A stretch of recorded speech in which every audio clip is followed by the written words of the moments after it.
Hey everyone, I'm here in Zaandam, just outside of Amsterdam, and I arrived on the Amsterdam, which is behind me. A great way to travel down the canals and down the river, and a good way of stopping off at some places that you may or may not have thought of. So I'm going to have a mooch around town and show you a little bit more of what Zaandam has to offer. Welcome to Zaandam, everyone. This is a cute little town. It's about 12 minutes on the train from Amsterdam. So if you want to explore it from Amsterdam, it's easy, but you could also base yourself here and just commute into Amsterdam. There's a train that runs about every 15 minutes through the day. The first thing you'll notice on exiting the train station is how quirky the buildings are. They're all different shades of blue and green in traditional Dutch style, but with a modern twist. My particular favourite is the Intel hotels just coming up on the right hand side. The building on the corner as part of the hotel looks like a collection of Dutch houses all stacked up on top of each other.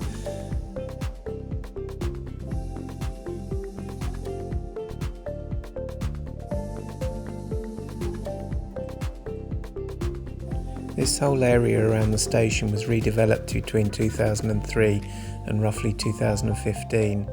So it's all quite modern at this end of the town, but the rest of the town's quite traditional. Dotted around town are these little 10 by 10 centimetres brass cobblestones embedded in the pavement. They're there to represent Jewish families that have lived in these properties but were murdered during the Holocaust.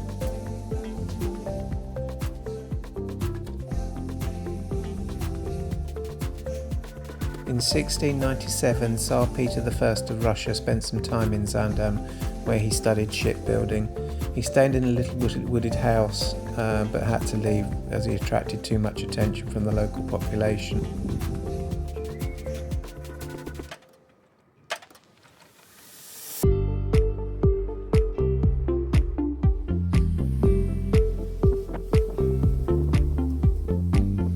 I found this very cute little side street in the residential part of the town, and I noticed that the bricks on the houses are absolutely tiny compared with bricks in the UK. You also tend to find a lot of these panelled cladding as well, which are all sort of painted and look very modern at the same time. So yeah, this area is nicely looked after.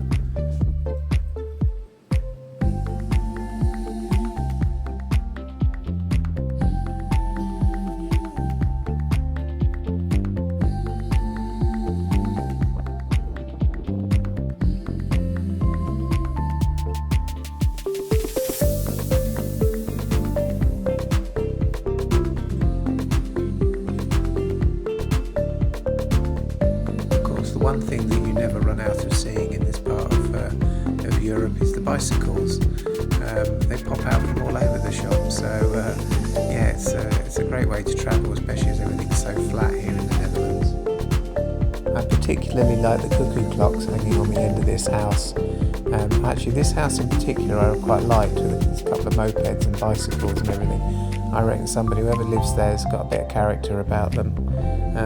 But this is a really nice street, and actually what's famous about this one is the little blue house at the end, which is where Claude Monet lived. He visited in 1871, and he was so impressed with the Zaandam landscape, the windmills, etc., that he painted 25 paintings and 9 sketches of the landscape. Oops, another bicycle.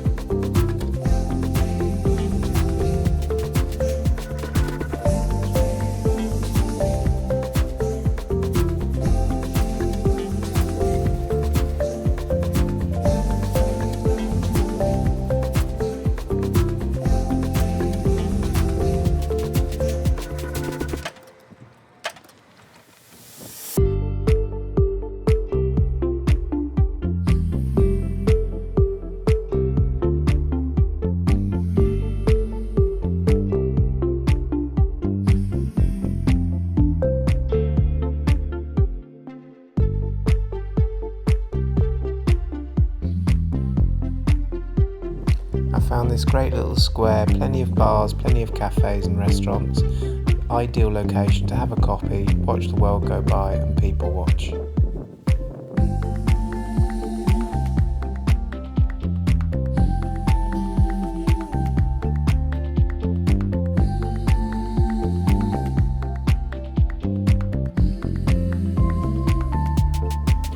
timed that bridge rising perfectly. Anyone thought I'd orchestrated.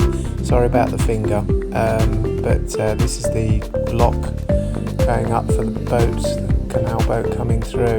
I mean, I couldn't drive through that, but it's pretty impressive to watch.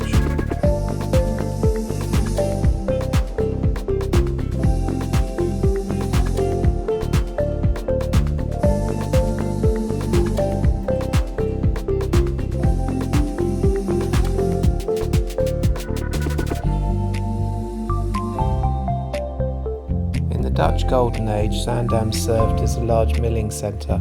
Thousands of windmills powered saws that processed Scandinavian wood from the shipbuilding and paper industries. And now for a little bit of street art.